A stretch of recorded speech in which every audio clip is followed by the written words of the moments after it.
नमस्कार, मैं श्वेता सिंह आपका स्वागत करती हूं। रात के 8 बज रहे हैं। वक्त है बड़ी खबरों से आपको खबरदार करने का। शिक्षा, रोजगार के मुद्दे पर लगातार हम आपको खबरदार करते हैं। सरकारी नौकरियों की भर्ती में इंटरव्यू किस तरीके से बड़ा घोटाला है। पेपर लीक तो जांच हो सकती है, लेकिन इंटरव्यू में गड़बड़ियां कभी पकड़ में नहीं आती। प्रधानमंत्री नरेंद्र मोदी ने पीएम बनते ही इंटरव्यू को भर्तियों में बड़ा भ्रष्टाचार मानते हुए सभी छोटी नौकरियों में इंटरव्यू खत्म करने की घोषणा की।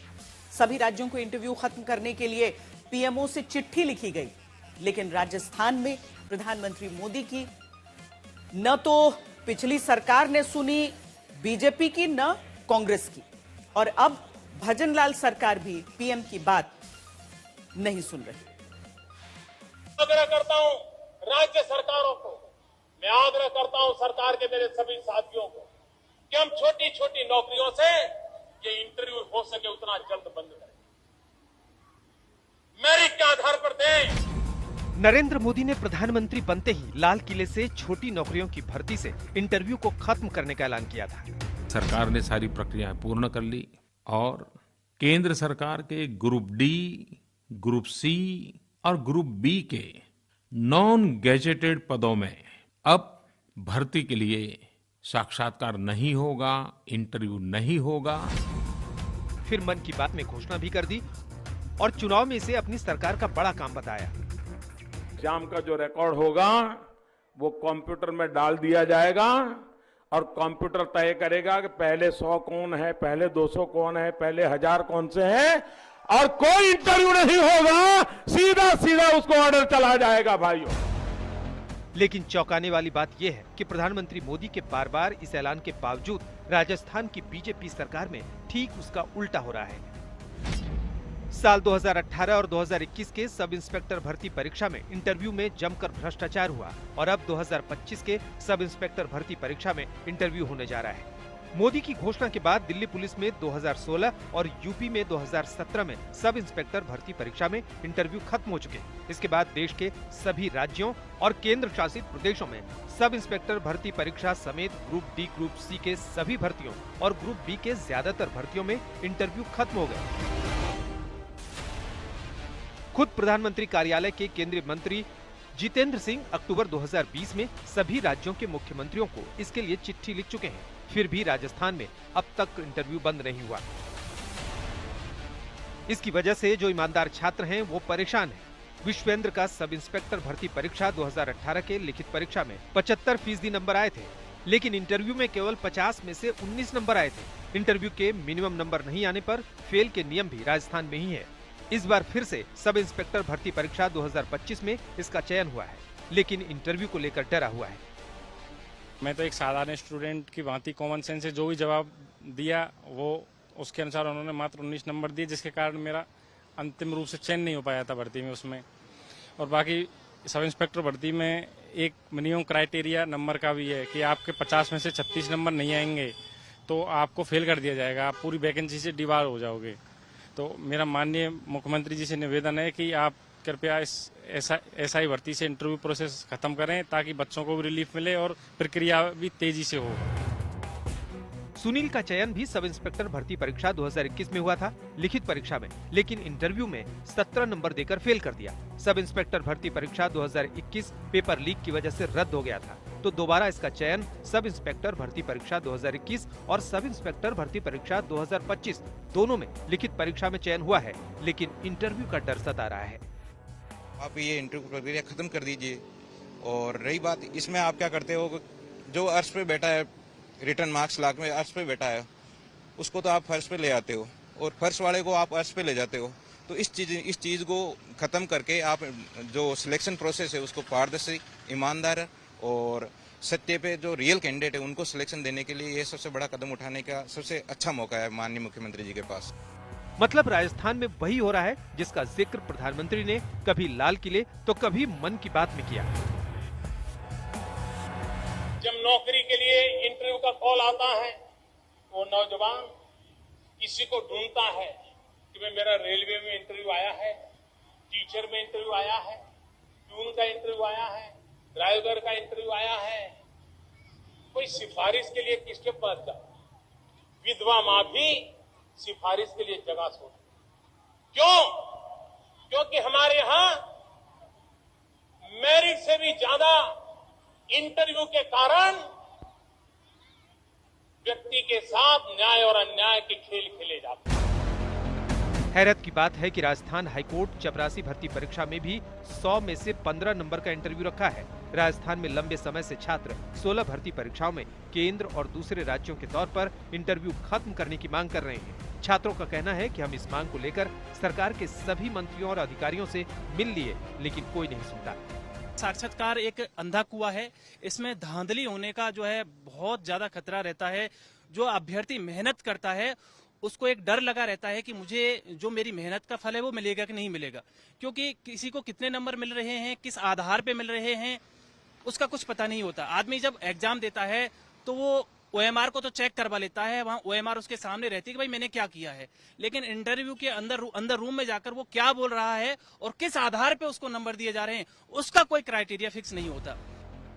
तो खबरदार करता सवाल ये है कि जब राजस्थान में इंटरव्यू सरकारी नौकरियों और भर्ती परीक्षाओं में गड़बड़ी, भाई भतीजावाद और नंबरों में हेरफेर की मुख्य वजह बनकर उभरा है, इसकी वजह से मेधावी छात्र परेशान है। सबसे बड़ी बात, प्रधानमंत्री इसके खात्मे का ऐलान कर चुके हैं। केंद्र सरकार राजस्थान समेत सभी राज्यों को चिट्ठी लिख चुकी है, लेकिन फिर भी राजस्थान में ये बदस्तूर जारी है। सवाल है क्यों? 16 सरकारी नौकरियों के लिए अब भी इंटरव्यू खत्म करने की मांग पर भजनलाल सरकार कार्रवाई क्यों नहीं कर रही, जबकि खुद प्रधानमंत्री ऐसा करने की बात कह चुके हैं। शरद कुमार, जयपुर, आज तक। तो राजस्थान में कांग्रेस की अशोक गहलोत सरकार से लेकर पहले वसुंधरा राजे और अब भजनलाल शर्मा की बीजेपी सरकारें भी छोटी नौकरियों में इंटरव्यू की व्यवस्था को खत्म नहीं कर पाई हैं। सवाल है क्यों, जबकि राजस्थान के मुख्यमंत्री भजनलाल 16 सरकारी नौकरियों में इंटरव्यू समाप्त कर सकते हैं। ये सभी पद पे ग्रेड 4200 और इससे नीचे के पे ग्रेड के पद हैं। इसमें नायब तहसीलदार, कनिष्ठ विपणन अधिकारी, परीक्षा एवं कारागार कल्याण अधिकारी, सामाजिक सुरक्षा अधिकारी, सहायक बाल विकास परियोजना अधिकारी, उप निरीक्षक, निरीक्षक ग्रेड 2, निरीक्षक ग्रेड 2 अलग विभाग, आबकारी निरीक्षक ग्रेड 2, प्रवर्तन निरीक्षक, श्रम निरीक्षक, निरीक्षक ग्रेड 2, कनिष्ठ रोजगार अधिकारी, कनिष्ठ वाणिज्यिक कर अधिकारी, कार्यक्रम अधिकारी और उप कार्यपाल का पद शामिल है। सवाल यह है कि जिस इंटरव्यू की व्यवस्था पर अदालत कह चुका है कि धांधली की जड़ें इतनी गहरी हो चुकी हैं, पेपर लीक का जहर सिस्टम में इस कदर फैल चुका है कि सही और गलत उम्मीदवारों को अलग करना भूसे के ढेर से सुई ढूंढने जैसा हो गया है। राजस्थान में पेपर लीक और इंटरव्यू में सांठगांठ करके किस कदर योग्यता से समझौता किया जा सकता है, उसकी मिसाल अभ्यर्थी मंजू देवी देती हैं। आपको याद होगा कि हमने ही आपको RPSC परीक्षा में 11वीं रैंक हासिल करने वाली मंजू देवी की कहानी दिखाई थी, जो रीटेस्ट के दौरान हिंदी में केवल 52 और जीके में 71 सही जवाब दे पाई। मॉक टेस्ट का भी उनका वीडियो वायरल हुआ, जिसने राजस्थान में इंटरव्यू के नाम पर हो रही धांधली से सारे देश को खबरदार कर दिया। इतना सब कुछ होने के बावजूद राजस्थान की भजनलाल शर्मा सरकार छोटे पदों में इंटरव्यू को खत्म क्यों नहीं कर रही? प्रधानमंत्री बनने के लिए मेन जो एज होता है, आयु होती है, वो क्या होता है?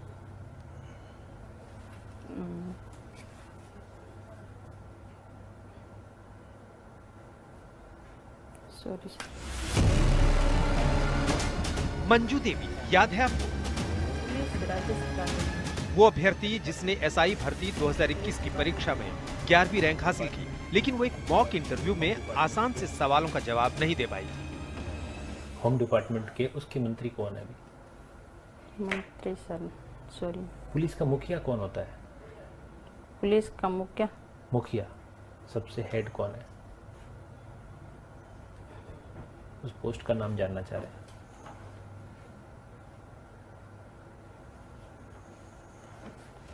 Sir, sorry.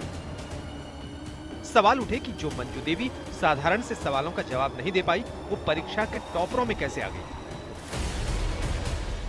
इस गड़बड़ी के खिलाफ छात्रों के आक्रोश के बाद राजस्थान पुलिस की स्पेशल ऑपरेशंस ग्रुप ने पकड़े गए कई टॉपर और ट्रेनी थानेदारों का जेल और हिरासत में रिटेस्ट लिया, तो वो साधारण सवालों के जवाब भी नहीं दे पाए और बुरी तरह फेल हो गए। अगस्त 2025 में ये मामला राजस्थान हाईकोर्ट में पहुंचा और उसने SI भर्ती 2021 को रद्द करते हुए RPSC के सदस्यों पर बेहद तीखी टिप्पणी की थी। कोर्ट ने कहा था कि घर के भेदियों ने ही लंका ढाने का काम किया है। इंटरव्यू कैसे बड़ा घोटाला है, ये पेपर लीक में गिरफ्तार किए गए राजस्थान लोक सेवा आयोग के सदस्य रामू राम रायका और बाबूलाल कटारा के खिलाफ चार्जशीट में दर्ज बयानों में देख सकते हैं। दोनों ने एसओजी और ईडी को दिए बयानों में कबूला है कि राजस्थान लोक सेवा आयोग में सभी सदस्य जिनको नंबर देना होता था उसके कपड़े के रंग के डिटेल शेयर कर लेते थे। कटारा ने तो यहाँ तक कहा कि नेताओं और विधायकों को इंटरव्यू में नंबर देने के लिए फोन आते रहते थे। Sir sorry. आयोग की हालत ये है कि पेपर लीक में पकड़ी गई मंजू को 40 नंबर देकर रैंक होल्डर बना दिया। जो एक लाइन बोलना नहीं जानती, ऐसे दर्जनों लोगों ने नौकरी पाई है। स्पोर्ट्स में आपका काफी रुचि रहा है। जी सर। तो इस गेम को कहाँ तक मान्यता दी गई है अभी तक? Sir sorry. गहलोत सरकार और वसुंधरा सरकार में परीक्षाओं में इंटरव्यू में धांधली के जमकर आरोप लगे। राजस्थान हाईकोर्ट ने सब इंस्पेक्टर भर्ती परीक्षा 2021 की जांच में आयोग के सभी सदस्यों के आचरण को संदिग्ध माना है। खुद अभी रिटायर हुए राजस्थान लोकसभा आयोग के अध्यक्ष यूआर साहू ने विदाई भाषण में कहा कि इंटरव्यू में नंबर के लिए नेताओं के फोन आते थे, सरकार इस पर बोलने से बचती है। लंबे समय से यूथ की मांग थी कि उसका जो योग्यता है वो एक किसी इंटरव्यू में आकर के अटक जाती है, वो नहीं अटके। इंटरव्यू कुछ पार्ट तक ठीक हो सकता है लेकिन कंप्लीट पार्ट पर ठीक नहीं हो सकता।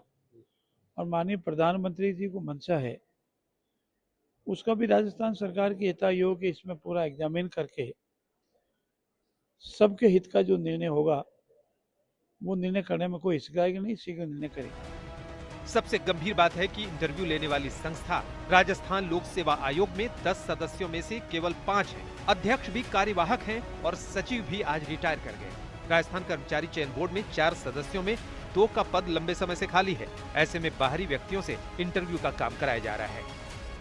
राजस्थान की भर्ती परीक्षाओं में पेपर लीक के अलावा सबसे बड़ा भर्ती घोटाला इंटरव्यू के नंबर के रूप में हुआ है। ये जांच में आ भी गया है और प्रधानमंत्री नरेंद्र मोदी ने बार बार दोहराया है कि ये भर्तियों में भ्रष्टाचार का बड़ा रास्ता है, मगर राजस्थान सरकार ने अब तक इस बारे में कोई फैसला नहीं किया है, जिसकी वजह से जो बेरोजगार हैं वो लगातार सरकार से मांग कर रहे हैं कि छोटी भर्तियों में इंटरव्यू खत्म किया जाना चाहिए। कैमरामैन मनीष के साथ शरद कुमार, जयपुर, आज तक। नौकरियों के बाद अब बात करते हैं जेन अल्फा के प्रदर्शन की, जो लगातार देश भर में फैलता जा रहा है। इस प्रदर्शन में आज 2 नए शहर जुड़ गए। अजमेर और महाराष्ट्र के धाराशिव में टीचरों की मांग को लेकर बच्चे प्रदर्शन करने लगे। अजमेर में छात्राओं ने अपने स्कूल में ताला लगाया और हाईवे पर धरना देने चली गई। छात्राओं की मांग के बाद प्रशासन ने अस्थायी टीचर भी दिया और वादा किया कि जल्द ही उनकी मांग पूरी की जाएगी। महाराष्ट्र में मामला थोड़ा अलग है, जहां टीचरों की मांग करने में जेन अल्फा के साथ गांव के लोग और बच्चों के परिजन भी पहुंचे। अफसरों के ऑफिस में धरना दिया, मांग की कि जब तक टीचरों की बहाली नहीं होगी धरना देते रहेंगे, खबरदार करते रहेंगे। जेन अल्फा लगातार देश में शिक्षा की बदहाली पर सरकारों को खबरदार कर रहा है। पहली बार है जब देश के छोटे छोटे बच्चे बड़े बड़े अफसरों और मंत्रियों को उनकी जिम्मेदारी याद दिला रहे हैं, अपने हक का खुलकर इजहार कर रहे हैं।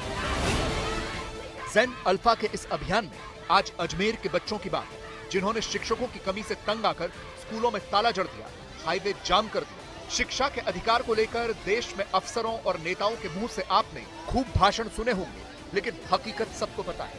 लेकिन अब जेन अल्फा ने ठान लिया है।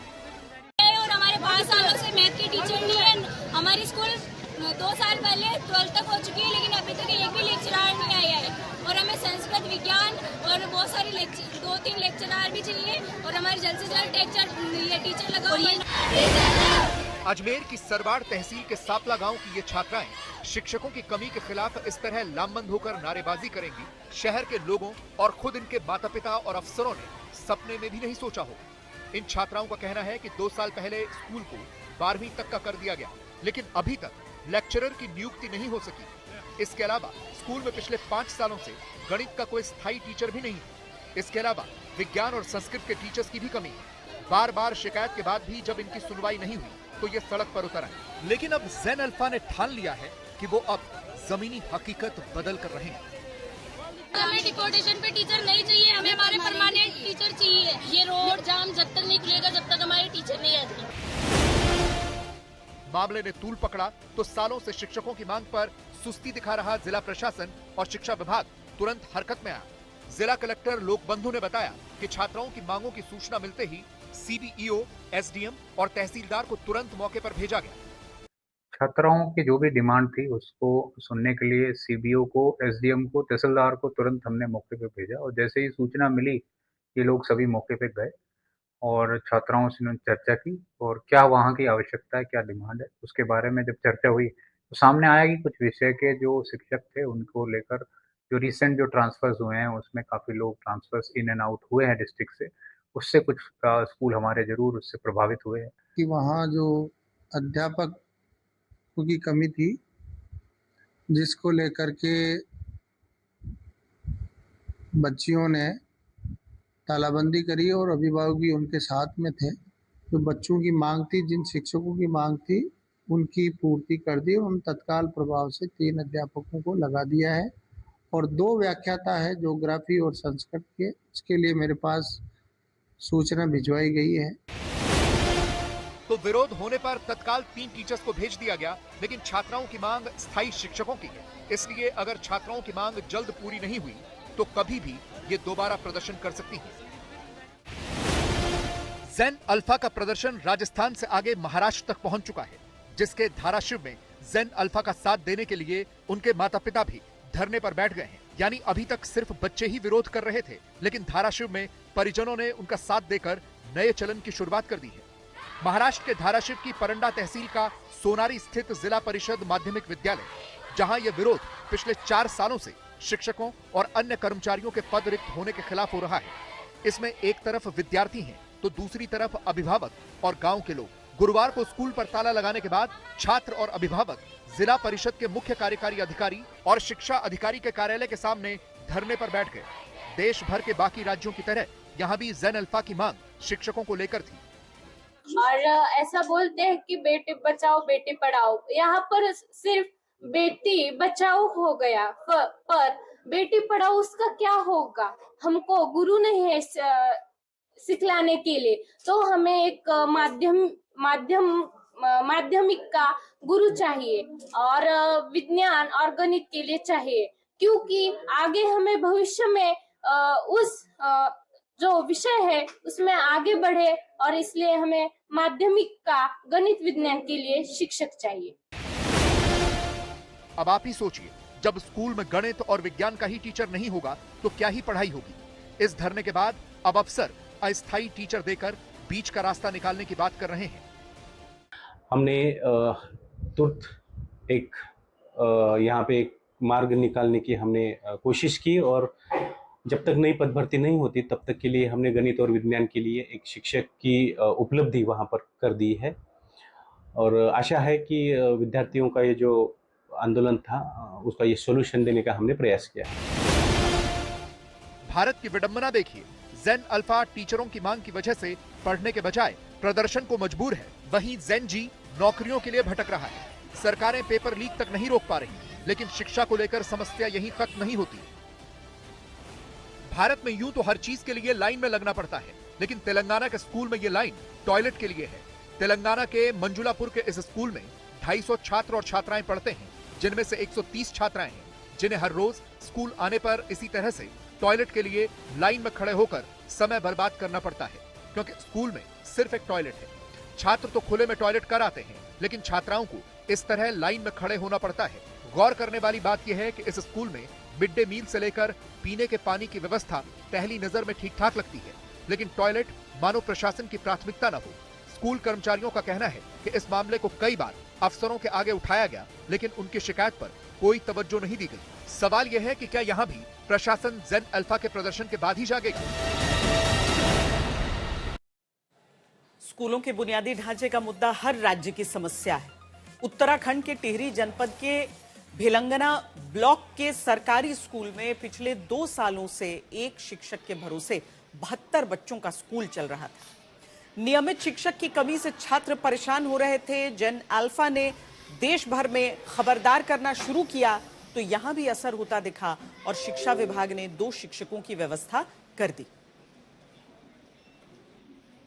स्कूल में एक ऐसी कमी है, हमारे स्कूल में हमको पढ़ाने के लिए टीचर्स नहीं है। इस कारण हमारे जो सिलेबस हैं ये रुक रहे हैं। हमारे हिंदी और संस्कृत विषय और महाभारत ये हमारी सिलेबस अभी पूरे नहीं हुए हैं। इनमें 1-2 पार्ट हुए हैं और आगे हमको पढ़ाने के लिए यहाँ कोई भी टीचर नहीं आ रहे हैं। कल से 2 टीचर आए हैं, वो अपना प्रयास कर रहे हैं हमको पढ़ाने के लिए। हम चाहते हैं कि हमारे स्कूल में जितनी भी उपलब्धि हैं वो सब ठीक हैं, पर एक टीचर की उपलब्धि नहीं थी, वो कल से हमें मिल रही है। मैं यहाँ 6 में आ गया था तो मुझको 3 साल हो गए। यहाँ बस हमको एक ही टीचर शिक्षा दे रहा है। यहाँ स्कूल में पूरी फैसिलिटी होने के बाद भी यहाँ पे टीचरों की बहुत कमी है। कल से यहाँ 2 टीचर आ चुके हैं, पर हमारी यह मांग है कि हमें पर्याप्त मात्रा में शिक्षक मिले और हमारी शिक्षा पर कोई दबाव ना पड़े। आज तक न्यूज़ चैनल का जो है बहुत बहुत धन्यवाद करता हूँ कि जो है आपके माध्यम से जो है हमारी जो स्कूल की जो हमारे इस विद्यालय की जो शिक्षकों को लेकर जो समस्या थी आज तक ने जो है वो हर जो है जगह से जो है वो क्या है दिखाया है। तो मैं सबसे पहले तो आज तक न्यूज़ चैनल का बहुत बहुत धन्यवाद करता हूँ। आज तक न्यूज़ चैनल के माध्यम से जो है जब ये खबर जो है फैलाई गई उसके बाद जो है व्यवस्था के अनुरूप जो है 2 जो है शिक्षक यहाँ पर आए हैं, लेकिन हम चाहते हैं कि ये जो शिक्षक यहाँ पर आए हैं ये व्यवस्था में वैकल्पिक जो है व्यवस्था में ना करके जो है यहाँ पर परमानेंट जो है इनकी व्यवस्था हो, ताकि जो है बच्चों के जो भविष्य हो वो जो है संवारा जा सके। जैसे कि मैं सो रहा हूँ तो पिताजी को जगाना है मुझे, तो वो डायरेक्ट उठाने के बजाय, और हिंसा की परंपरा मेरे यहाँ नहीं थी सौभाग्य से, तो वो क्या करते थे कि उस कमरे में आ जाएंगे या बाहर से गुजरेंगे और चौपाई बोलेंगे, प्रात काल उठ के रघुनाथा मात पिता गुरु नावई माता। कभी कभी मैं गुस्से में उठ करके अरे पापा चरण स्पर्श किया और सो गया। मैंने कहा अब मत उठाना।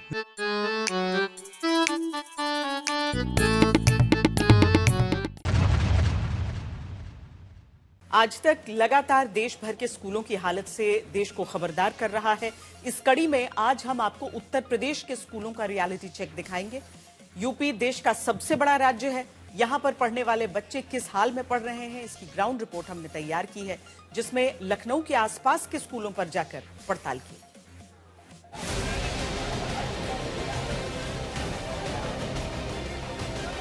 उत्तर प्रदेश के फतेहपुर में छात्रों के प्रदर्शन ने सरकारी स्कूलों को एक बार फिर चर्चा के केंद्र में रख दिया। सरकारी स्कूलों के हालात क्या इतने बदतर हो चुके हैं कि वहां छात्रों का दम घुटने लगा है? इस सवाल के साथ आज तक संवाददाता समर्थ श्रीवास्तव जब लखनऊ के सिसेंडी प्राथमिक विद्यालय पहुंचे तो सच से सामना हुआ। फाइलों में चमक बरकरार, हकीकत में हालात जर्जर। कुछ ये कहानी है यूपी के कुछ प्राइमरी स्कूलों की, जिनके लिए दावे कागजों पर बहुत किए जाते हैं लेकिन हालात खंडहर से भी बदतर हैं। हम ऐसे एक सरकारी स्कूल में हैं। आपको शायद लग रहा होगा कि मैं किसी एडवेंचर या किसी ट्रैक पर निकला हूं और मेरे पीछे कोई जंगल है, कहीं ट्रैकिंग कर मैं यहाँ पहुँचा हूँ, लेकिन आप गलत हैं। ये जिस खंडहर को आप देख रहे हैं, अंदर आइए और इस टीन शेड को दिखाइए। इस टीन शेड को देखिए, समझिए कि हालत यहाँ पर प्राइमरी स्कूल के ठीक सामने, यानी स्कूल भी नहीं, क्लासरूम के ठीक सामने, यानी यहाँ पहले क्लासेस संचालित होती थी, लेकिन जब इमारत ये खंडहर हुई तो उसके बाद यहाँ क्लासेस होने फिलहाल बंद हो गए। तो स्कूल में यह खंडहर उस कक्षा के सामने है जहां पर बच्चे पढ़ते हैं, लेकिन ये खंडहर इमारत बच्चों के बड़े काम की है। सुनने में अजीब जरूर लगे, लेकिन सच यही है। आपने स्कूल्स में ना प्लेग्राउंड्स देखे होंगे। प्लेग्राउंड्स तो नहीं है, यहाँ जंगली घासें आपको जरूर दिखाई पड़ेंगी। ये पीछे का छोर है खंडहर का। यहाँ पर देखें, पूरी जंगली घास है। यहाँ पर कितने कीड़े मकोड़े, कितनी गंदगी, सब कुछ है। आइए जरा एक बार यहाँ पर रुक करते हैं वॉशरूम का, यानी कि आप देखें स्कूल के जो वॉशरूम है वहाँ जाने का रास्ता कैसा है। ऐसा है, हम स्कूल के वॉशरूम में दाखिल हो रहे हैं। इन घास भरे पता नहीं कौन कौन से पेड़ हैं, कितने इसमें कीड़े मकोड़े क्या हैं मुझे नहीं पता। ऐसा लग रहा है कि मैं किसी वॉशरूम की तरफ नहीं जा रहा हूँ, बल्कि किसी एडवेंचर के लिए जा रहा हूँ, वैसा ही प्रतीत हो रहा है। अब ये वॉशरूम है। I can see this, just show it, दिखाएं, जूम कीजिए, यहीं से जूम कीजिए, जाने लायक हालात नहीं है। ये है एक सरकारी स्कूल का वॉशरूम, यानी कि टॉयलेट। दूसरा एक वॉशरूम, इसमें ताला पड़ा हुआ है। अब सवाल यह है कि इतने गंदे शौचालय का इस्तेमाल बच्चे कैसे करते होंगे। जहां आज तक संवाददाता भी चंद सेकंड से ज्यादा खड़े नहीं हो पाए। टॉयलेट कहाँ जाते हो आप लोग? सुसु कहाँ जाते हो? खंडहर में? सुसु खंडहर में जाते हो? ये इसमें नहीं जाते हो? क्यों? सर मना गंदा है। तो इसमें खंडहर में जाते हो सुसु? हाँ। उधर क्या है? वहाँ पे क्या टॉयलेट बना हुआ है? यस। साफ है? No sir. गंदगी में जाते हो? यस। सरकारी स्कूलों में शिक्षकों की कमी की शिकायत आपने जरूर सुनी होगी, लेकिन साफ सफाई के सबसे जरूरी मुद्दे की हमेशा अनदेखी होती रही है। इस सरकारी स्कूल में टॉयलेट इतना गंदा है कि बच्चे खंडहर में जाना ज्यादा बेहतर समझते हैं। वहीं पेट गड़बड़ होने पर घर जाना पड़ता है। शौचालय की जो बात है, ये एक ही बहुत ही गंभीर समस्या है विद्यालयों में, क्योंकि नियमित साफ सफाई न होने से बच्चों को तो जो सफ़र करना पड़ता है वो होता ही है। हम महिलाओं को कई ऐसी परेशानियां उठानी पड़ती हैं जो कि उस समय पे कुछ विशेष दिन होते हैं जिनमें कि हम कहाँ जाएं। समस्या इस बात की आती है, तो हम महीने में कितनी छुट्टियां लेके घर बैठेंगे? हमारे यहाँ पियोन तो है नहीं कि उसको जाके साफ कर देगा या कुछ कर देगा। शिक्षक हैं, वो पढ़ाएंगे कि बाथरूम साफ करेंगे कि बच्चों को लेके एक एक को जाके वहाँ पर शौचालय निवृत्ति कराएंगे। अब आप ही सोचिए, जब महीने में सफाई कर्मी आएगा तो फिर टॉयलेट कैसे साफ रहेंगे? कोई कैसे यहाँ पढ़ेगा जहाँ इस हालात में पीने का पानी उपलब्ध हो? लखनऊ में ये इकलौता स्कूल नहीं है जो बदहाल है, इससे भी बुरी हालत में बच्चे पढ़ रहे हैं। लखनऊ के मोहनलालगंज के गांव लालूमर के प्राथमिक विद्यालय का हाल देखिए, जहां बच्चे उस इमारत में पढ़ने को मजबूर हैं जो कभी भी गिर सकती है, जिसकी छत बारिश में टपकती है। हम इस वक्त लखनऊ के मोहनलालगंज में हैं, लालूमर प्राथमिक विद्यालय। आपको लग रहा होगा कि मैं किसी जेल में आ गया हूँ और उस जेल के पीछे कुछ बच्चे हैं। ये जेल तो नहीं है, लेकिन हालात कुछ वैसे ही हैं। एक ऐसा जेल, एक ऐसी तस्वीर जहां कब क्या हो जाएगा किसी को नहीं मालूम है। पहले इस इमारत को देखें, वाइट फिल्म दिखाएं और समझें कि ये जो इमारत है ये जर्जर है। ये देखिए, वाइट फिल्म कीजिए जरा, ये देखिए। और इस दीवार के नीचे कौन है? इस दीवार के नीचे मासूम बच्चे हैं। आज तक बच्चों से बात कर ही रहा था कि एकदम से बारिश शुरू हो गई और स्कूल की हकीकत सामने आ गई। इस जर्जर स्कूल इमारत में पानी टपकने लगा और बच्चों की नोटबुक गीली हो गई। डर नहीं लगता आप लोगों को यहाँ? तो बोलते नहीं आप लोग? हाँ? और क्या दिक्कत है यहाँ पे आप लोग को? सर जी छत टपकती है। छत टपकती है आपकी? छत टपकती है? कहाँ से टपकती है? पंखा लगा है।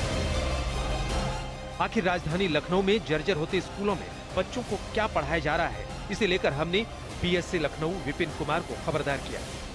तो ऐसे विद्यालय वो चिन्हित कर लिए गए हैं। विद्यालयों का मूल्यांकन और ध्वस्तीकरण प्रक्रिया गतिमान है। साथ में जो टॉयलेट्स और जो थोड़ी बहुत गंदगी है उसको यदि वो नगर निगम में विद्यालय आता है तो नगर निगम के को सूचित करके काम करवाए जाते हैं। साथ में जो ग्राम पंचायत क्षेत्र में है तो वहाँ पर जो सफाई कर्मी होते हैं वो जाकर के उसकी सफाई को देखते हैं पूरा।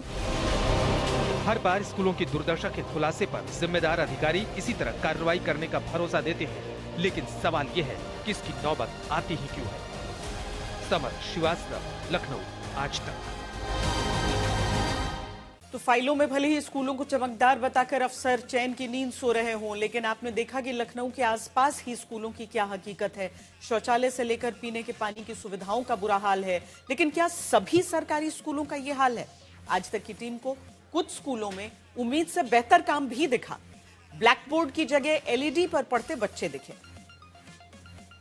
आज उत्तर प्रदेश का शिक्षा बजट में अगर आज सब लोगों को अवगत कराना चाहूं, जो समाजवादी पार्टी की सरकार के समय में 28,000 करोड़ का मात्र होता था, आज उस शिक्षा बजट को हम सब लोगों ने बढ़ा करके 1,13,000 करोड़ से अधिक तक लेकर के जाने का काम हमारी भारतीय जनता पार्टी की, योगी जी के और मोदी जी के नेतृत्व की सरकार ने आज किया है। चाहे शिक्षा का बजट हो या फिर स्कूल में ड्रॉप आउट रेट में कमी की बात, उत्तर प्रदेश की योगी सरकार दावा करती रही है कि उनके राज्य में स्कूल में ड्रॉप आउट रेट 19% से घटकर 3% तक लाने का लक्ष्य है। सवाल यह है कि सरकार इतना बड़ा दावा कैसे कर रही है। इस सवाल का जवाब हमें लखनऊ में ही मिला, जिसके मोहनलालगंज के बरवलिया में हमें बच्चे स्कूल में खेलते नजर आए। इस स्कूल को देखकर लगा कि बेसिक शिक्षा विभाग ने कुछ सरकारी स्कूल में काम किया है। इसका जीता जागता उदाहरण उच्च प्राथमिक विद्यालय बरवलिया है, जहां बच्चों के खेलने कूदने की ही अच्छी व्यवस्था नहीं है। पढ़ने के लिए लगाए गए ब्लैक बोर्ड की जगह अब LED लग गया है, जिससे बच्चे वीडियो के जरिए टेक्नोलॉजी का भरपूर उपयोग करते हुए अपने कोर्स को समझते हैं। ये LEDs जो हैं, जो आप बता रहे हैं सरकार की तरफ से दिए गए हैं आप लोगों को, इनसे कितना हेल्प रहता है? यानी कि ब्लैक बोर्ड में पढ़ाना, एक तो समझाना और बच्चों को समझना, इस टेक्नोलॉजी के प्रयोग से कितना आसान? इससे बहुत आसानी हो जाती है। देखिए, चॉक नो डस्टर, केवल हमको इसमें इसका मैग्नेटिक पेन है, उससे लिखता हूँ। मैंने अभी वाईफाई का भी पैसा आया था, वाईफाई भी यहाँ जियो का हमने लगा रखा है, तो जिस वाईफाई भी यहाँ पे वाईफाई भी है, पूरे तीनों टीवी हमारे उससे कनेक्ट हैं। बहुत सारी चीजें बच्चों को होती हैं, उसमें साइंस में है, मैथमेटिक्स में है। आप इसमें वीडियो दिखा के समझा देते होंगे? इसमें वीडियो में मतलब यूट्यूब पर वीडियो चला दिया, दिखा दिया, वो बच्चों को दिखा देता हूँ। इस स्कूल में तमाम तरीके के खेलकूद के झूले लगाए गए हैं, नई टेबल मेज है और साफ सफाई भी है। बच्चों को प्रोत्साहित करने के लिए यहाँ पर तरह तरह के प्रेरणादायक वाक्य भी लगाए गए हैं। हम इस वक्त हैं एक ऐसे प्राथमिक विद्यालय में जहां पर अगर आप तस्वीरों को देखेंगे तो आप समझेंगे कि यहाँ पर किस तरीके की व्यवस्थाएं की गई हैं। बच्चों का लंच पीरियड अभी ओवर हुआ है और ये बच्चे अपने अपने क्लासरूम्स के लिए निकल चुके हैं। प्राथमिक विद्यालय बरवलिया इसका नाम है और यहाँ पर आप देखें तो तमाम तरीके के ब्लैक बोर्ड्स लगे हैं। शहीद भगत सिंह जो हैं उनकी यहाँ पर फोटोज लगी हुई हैं। यहाँ पर आप आएंगे तो आकाशवाणी, रीड अलॉग, तमाम जो योजनाएं हैं हाइट नापने के लिए, एक तरीके से कार्टूनी तरीके से जिससे बच्चों को अट्रैक्ट किया जा सके, वो सारी चीजें हैं। यहाँ पर देखिए पूरा एक तरीके से जो कैबिनेट गठित है वो उसकी जानकारी पूरी दी गई है। अब सवाल ये है कि अगर सरकारी स्कूल ऐसा हो सकता है तो फिर बाकी स्कूल ऐसे क्यों नहीं बनते? बच्चों को जर्जर स्कूल में क्यों पढ़ना पड़ता है? बच्चों और टीचरों को गंदे शौचालय में क्यों जाना पड़ता है? महिला अध्यापकों के लिए वैसे तो स्पेशली कोई व्यवस्था नहीं है, जहाँ पे शिक्षक अपनी मर्जी से अगर बच्चों के टॉयलेट में जाना चाहें तो वहीं जा सकते हैं, अन्यथा उनको खुले में जाना पड़ेगा। इस हेतु व्यवस्था हम लोगों के स्कूल में नहीं करी गई है और जहाँ भी महिला शिक्षिकाओं के लिए व्यवस्था नहीं है वो लोग भी खुले में ही जाती हैं। अध्यापक ही खुले में जाएंगे तो बच्चे क्या सीखेंगे?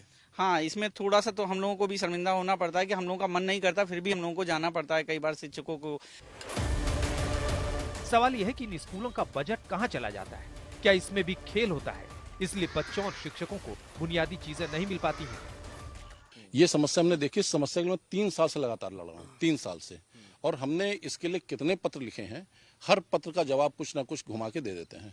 इस बार मैंने इसके लिए बाल आयोग में, महिला आयोग में, उनको मुख्य न्यायाधीश इलाहाबाद, सबको मैंने दिया, क्योंकि जानकारी में वास्तव में जो शिक्षक शिक्षिकाएं हैं परिषदीय विद्यालय पूरे प्रदेश में, जिसमें 70% महिलाएं हैं, 70% महिला आप सोचो, और वो कम पानी पीती। कम पानी इसलिए पीती कि उनको वॉशरूम ना जाना पड़े उस समय में। कम पानी पीती हैं कि वॉशरूम ना जाना पड़े? वॉशरूम ना जाना पड़े, इससे वो बीमारियों से ग्रसित होती हैं, परेशान होती हैं। 3 साल से मैं लगातार लगा हूं कि जो और सारे काम में टाइल्स हैं, टाइल्स के बगैर विद्यालय चल जाएगा, बहुत सारी चीजें हैं जिनके बाद चल जाएगा, मगर जो टीचर्स शिक्षक शिक्षिकाओं के लिए वॉशरूम की व्यवस्था है ये जरूर होनी चाहिए। आप शिक्षा देना भले ही सरकार की जिम्मेदारी हो, लेकिन कभी कभी स्कूल के हालात टीचरों और प्रिंसिपल के निजी प्रयासों से भी बदल जाते हैं, लेकिन ऐसा बहुत कम होता है। शिक्षा विभाग भी ऐसे लोगों का हौसला नहीं बढ़ाता और बाकी लोग भी आगे नहीं आते। इसलिए यूपी में बच्चों को अपनी मांग के लिए प्रदर्शन करने को मजबूर होना पड़ता है। समर श्रीवास्तव, लखनऊ, आज तक। संगरूर में मुख्यमंत्री भगवंत मान की आवाज के बाहर NSQF vocational teachers front Punjab के शिक्षकों ने अपनी मांगों को लेकर जोरदार प्रदर्शन किया। मुख्यमंत्री आवास की ओर बढ़ने की कोशिश कर रहे प्रदर्शनकारियों को बैरिकेडिंग लगाकर रोकने की कोशिश की गई। इसके बाद पुलिस के साथ धक्का मुक्की हुई, झड़प हुई। पुलिस ने कई प्रदर्शनकारियों को हिरासत में ले लिया।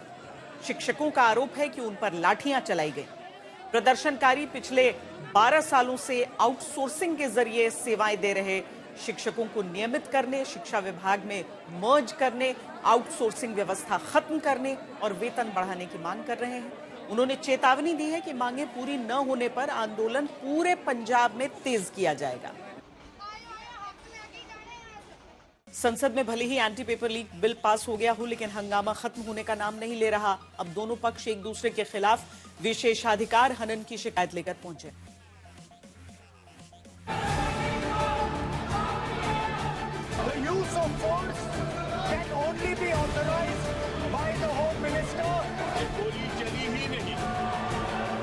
पेपर लीक से शुरू हुआ हंगामा पेपर लीक बिल पर चर्चा के दौरान लगे आरोपों तक पहुंच गया है।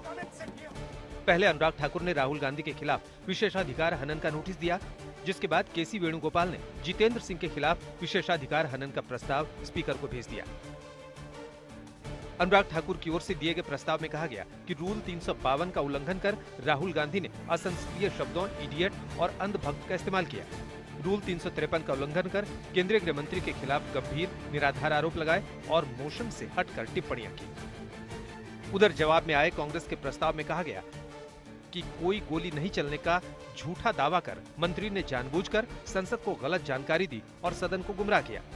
मनगढ़ंत एलिगेशंस लगाते हैं जो नियमों के खिलाफ है, उसके लिए भी मैंने नोटिस दिया है। Rule of procedure and conduct of business Lok Sabha के रूल 222 को देखते हुए और रूल 223 और उसके खिलाफ मैंने स्पीकर साहब को कहा कि उसके ऊपर कार्रवाई करें। तो how can a minister mislead the house like this?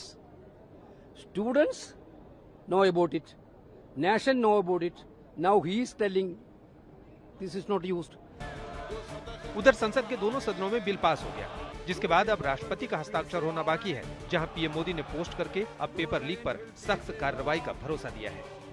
फिर से कोई पेपर माफिया, पेपर लीक करने वाली गैंग, देश के बच्चों के भविष्य के साथ खिलवाड़ करने वाली गैंग, उनको बख्शा नहीं जाएगा।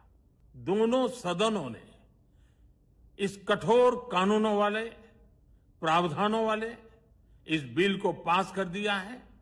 अब विश्वस्त परीक्षा पद्धति की दिशा में जाने में एक महत्वपूर्ण काम पूर्ण हुआ। आज संसद परिसर से एक अजीब तस्वीर सामने आई। राम मंदिर चढ़ावा मामले पर विपक्ष ने एक नाटक का मंचन किया। साधु के भेष में पप्पू यादव नजर आए। बीजेपी इसे साधु संतों का अपमान बता रही।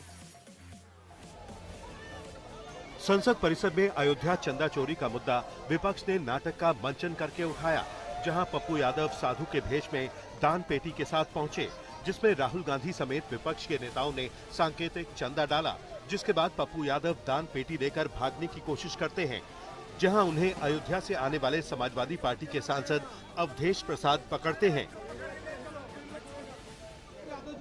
समाजवादी पकड़े हुए हैं, देखिए लोग पकड़े हुए हैं, समाजवादी क्यों भाग रहे हैं? क्यों भाग रहे हैं? राम राम जपियो रे, सब माल हड़पियो रे। पप्पू यादव के इस नाटक पर लोकसभा स्पीकर ने नाराजगी जताई। पप्पू यादव के आचरण को संसदीय भावना के खिलाफ बताया। नहीं, वो तो स्पीकर साहब ने कह दिया कि ये रंग बदल बदल के, कपड़े बदल बदल के प्रदर्शन करने का जगह नहीं है, थोड़ा सीरियसनेस दिखाना चाहिए। आप सांसद है तो सांसद की तरह व्यवहार करना चाहिए, कोई नाटक करने का जगह नहीं है। स्पीकर साहब ने कह दिया है, अलग से मुझे कहने का जरूरत नहीं है। वहीं बीजेपी भी पूरे मामले को लेकर विपक्ष पर हमला कर रही है। वो तो कालनेमी का वेश धारण करके आए थे और पूरे सदन ने इसकी निंदा की। तो ये सवाल उन लोगों के लिए जो कहते हैं कि त्रेता युग के राम को हम लाए, राम राम जपियो रे, सब माल हड़पियो रे। आप भगवान के आस्था के साथ ही ने 154 करोड़ भारत के उस आस्था के साथ खिलवाड़ किया है जो राम को अपने जीवन में, कर्म में, चरित्र में, चिंतन में रखते हैं। हमारे देश का, इन राजनीतिक पार्टियों का, कांग्रेस हो या सपा हो, जो वोट के खातिर सनातन को बदनाम करने का काम किया है, इसका बदला सनातन लेगा। आपके माध्यम से देश का हम जनमानस देखे कि आखिर अयोध्या में क्या हुआ है। हम लोग तो विपक्ष के लोग हैं, जनता की आवाज उठाते हैं, जनता को दिखाने की कोशिश कर रहे हैं कि किस तरह से अयोध्या में हुआ है, क्योंकि जो लोग मौके पे नहीं थे वो नहीं देख सकते। अब तो सीसीटीवी भी डिलीट हो गए हैं। उधर संत समाज ने भी पप्पू यादव को लेकर सवाल खड़े किए हैं। महामहिम राष्ट्रपति महोदया और लोकसभा अध्यक्ष दोनों से यह मांग करूंगा कि ऐसे सांसदों की संसद सदस्यता बर्खास्त होनी चाहिए। इन्होंने अपराध किया है, इन्होंने पाप किया है। आप जरा बताइए कि जिन लोगों ने मंदिर में दान चोरी किया है, क्या वो भगवाधारी थे? वो तो 8 जेल गए, भगवा साधु तो थे नहीं। और यह आप जरा देखिए कितने दुर्भाग्य है। और हमें तो लगता है कि पूरे विपक्ष में 1 और 2 पप्पू नहीं है, पूरा विपक्ष ही पप्पू हो चुका है। राम मंदिर चंदा चोरी को लेकर समाजवादी पार्टी पिछले 2 दिनों से दान पेटी के साथ प्रदर्शन कर रही है, जिसमें आज पप्पू यादव की एंट्री ने नया सियासी घमासान शुरू कर दिया। आज तक ब्यूरो।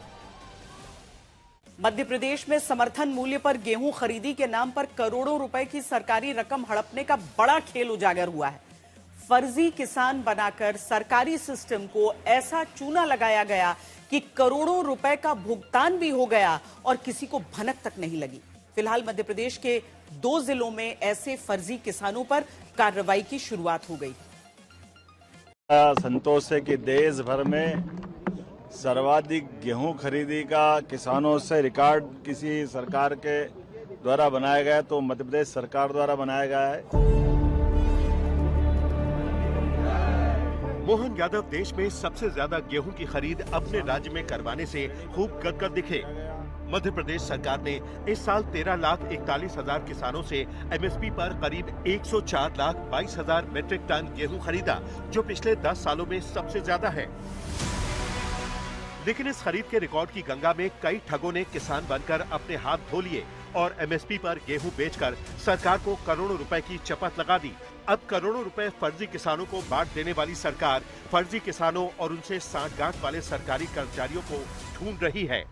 मैंने आपने पूर्व में बोला कि हम सत्यापन करते हैं। हमारा पटवारी जाता है, तहसीलदार को रिपोर्ट देता है, उस आधार पर हम गेहूं के उनको मोबाइल पे बताते हैं कि आपका गेहूं का नंबर आ गया, आप तुलवाइए।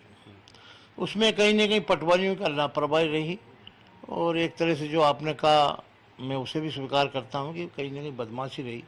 जबकि मैं रोज ही निर्देश दे रहा हूं उनको, जहां आते हैं पटवारी, अभी 723 स्थानांतरण किया हमने और अपनी इच्छा के अनुसार। कोई भी अगर कह दे कि मेरे को 100 रुपए का खर्चा है तो 1 लाख रुपए इनाम दूंगा उसको। मध्य प्रदेश सरकार ने गेहूं की एमएसपी 2585 रुपए प्रति क्विंटल तय की थी। 13,41,000 किसानों ने इस दौरान एमएसपी पर गेहूं खरीदा। एमपी में गेहूं पंजीयन की आखिरी तारीख 10 मार्च थी। आखिरी तारीख से ठीक पहले फर्जी किसानों ने पंजीयन करवाया। 5 से 10 मार्च के बीच देर रात और तड़के सुबह के समय बड़ी संख्या में रजिस्ट्रेशन हुए। आरोप है कि असली किसानों और अनुसूचित जाति के किसानों के खसरा नंबरों का इस्तेमाल कर फर्जी नाम दर्ज कराए गए। नियमों के मुताबिक पटवारी और तहसीलदारों को ऐसे पंजीयन रद्द करने थे, लेकिन कई मामलों में बिना जांच के सत्यापन कर दिया गया। कहीं बटाई का कोई अनुबंध नहीं मिला तो कहीं एक जगह पंजीयन कराकर दूसरी जगह गेहूं की तुलाई कराई गई। जमीन किसी और की थी, लेकिन सरकारी भुगतान सीधे फर्जी खातों में पहुंच गया। लेकिन फर्जी किसान बनकर एमएसपी पर गेहूं बेचने की जरूरत क्यों पड़ी? दरअसल फर्जी किसानों के नाम पर गेहूं सरकारी केंद्रों पर बेचा गया और सरकारी भुगतान सीधे धोखाधड़ी करने वालों के बैंक खातों में पहुंचा। इसका मुख्य मकसद पड़ोसी राज्यों से सस्ता गेहूं खरीदकर उसे मध्य प्रदेश के सरकारी केंद्रों पर ऊंचे दाम पर बेचकर करोड़ों रुपए का अवैध मुनाफा कमाना था। मध्य प्रदेश में किसानों को गेहूं का अच्छा एमएसपी और राज्य सरकार की ओर से बोनस मिलता है। पड़ोसी राज्यों से खराब गेहूं सस्ते दाम में खरीदकर मध्य प्रदेश के उपार्जन केंद्रों पर फर्जी किसान बनकर बेच देते थे। दामों के अंतर का फायदा उठाते हुए फर्जी किसानों ने करोड़ों रुपए कमा लिए। एमएसपी पर गेहूं खरीदी में सामने आए इस बड़े घोटाले ने सरकारी व्यवस्था पर गंभीर सवाल खड़े कर दिए हैं। भिंड और राजगढ़ में फैले इस फर्जीवाड़े में कई पटवारियों को तत्काल प्रभाव से निलंबित कर दिया गया है। कलेक्टर से मैंने बात की कि भाई ये कितने गेहूं तुले, तो एक अंदाज से लगे पहले इतना गेहूं नहीं तुला था, तो ये ज्यादा गेहूं कैसा, तो एक जांच का विषय आया। मैंने कलेक्टर को भी बोला और कल ही कलेक्टर से मैंने बोला कि इन पर सख्त कार्रवाई करें, क्योंकि पहले हमने 78 लाख टन गेहूं खरीदा था, अब की और भी ज्यादा 101 तो हमने पहले खरीदा और बाद में भी संज्ञान में आएगी, बाद में भी खरीदा हमने, तो 100 से अधिक हमने गेहूं खरीदा। तो ये गेहूं यहाँ आया कैसे इतना ज्यादा? उनका निर्देश है कि जहाँ भी गड़बड़ हो तत्काल कार्रवाई करो। तो 15 पटवारियों को हमने सस्पेंड कर दिया है और किसानों को भी नोटिस दिया कि ये कैसे आया गेहूँ, कितना आपने क्या है। सिर्फ यही नहीं, भिंड में 4 फर्जी किसानों के खिलाफ कलेक्टर ने एफआईआर भी दर्ज करवाई है, जबकि जौरा और बानमोर के तहसीलदारों को कारण बताओ नोटिस जारी किया गया है। किसी व्यक्ति विशेष के द्वारा जो पंजीयन कराए गए थे उसमें जिन खसरों का उल्लेख है उस पे उनका नाम दर्ज न होकर किसी अन्य कृषक का नाम दर्ज है, तो उसमें अभी एक जांच जो है एसडीएम के स्तर से की गई है। वो जांच रिपोर्ट अपनी सबमिट कर रहे हैं और जो भी इसमें संलिप्त हैं जिनके द्वारा भी नियमों के विरुद्ध कार्य किया गया, सब पे कठोर दंडात्मक कार्रवाई होगी। राजगढ़ में भी इसी तरह के फर्जी एमएसपी घोटाले का मामला सामने आया तो प्रशासन के हाथ पांव फूल गए। ताबड़तोड़ गेहूं और उसके स्टॉक की जांच शुरू की गई। जिले में 8 समिति प्रबंधकों और कंप्यूटर ऑपरेटरों को सेवा से हटा दिया गया है। इनके खिलाफ एफआईआर दर्ज कराने की तैयारी भी की जा रही है। वहीं राजस्व विभाग के 4 पटवारियों को तत्काल प्रभाव से निलंबित कर दिया गया है, जबकि 4 तहसीलदारों को कारण बताओ नोटिस जारी किए गए हैं। रबी विपणन वर्ष 26-27 में गेहूं उपार्जन के दौरान फर्जी पंजीयन की शिकायतें कलेक्टर महोदय के समक्ष संग आई थी, जिसकी जांच कराए जाने पर अनियमितताएं पाई गई। अनियमितता में 8 समिति प्रबंधक एवं ऑपरेटरों को सेवा से पृथक करने की कार्रवाई डीआर उपायुक्त सहकारिता विभाग से की गई है। इतना बड़ा घोटाला सिस्टम के भीतर मिली भगत से किया जा रहा था, ये साफ है। लेकिन खबरदार करता सवाल ये है कि घपला हो जाने के बाद ही अफसर क्यों जागते हैं? जब ये सारा घोटाला हो रहा होता है तब कोई क्यों नहीं पकड़ा जाता? पंकज शर्मा के साथ रवीश पाल सिंह, भोपाल, आज तक। आखिर में आपको बता दें कि पीओजेके में पाकिस्तान की बर्बरता पर भारत ने सख्त रुख अपनाया है। अंतर्राष्ट्रीय समुदाय से जांच और पाक को जवाबदेह ठहराने की मांग की गई है, क्योंकि अंतर्राष्ट्रीय समुदाय इस बात पर पूरी तरीके से खामोश है जो बर्बरता हो रही है। अभी के लिए इतना ही। देखते रहिए आज तक और हरदम रहिए खबरदार।